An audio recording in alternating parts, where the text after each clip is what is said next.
ఇంతేనేమో ఇంతేనేమో ఇంతవరకేనేమో ఈ ఇంట్లో నా కథ.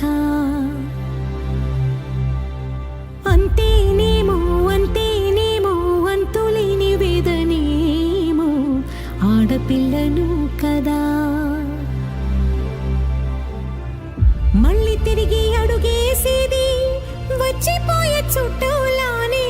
నేను పుట్టి పెరిగిన ఊరికి ఇంకా పైన పొరుగురిదాన్ని. కట్టదాటి గంగ నేడు కంట పొంగెనే. ఎంత ఎంత యాతనో ఎంత గుండె కోతనో ప్రాణమోలే పెంచుకున్న పిచ్చి నాన్నకు దూలమిరిగి భుజముపై పడిన పిడుగు పాటిది ఇంతకన్నా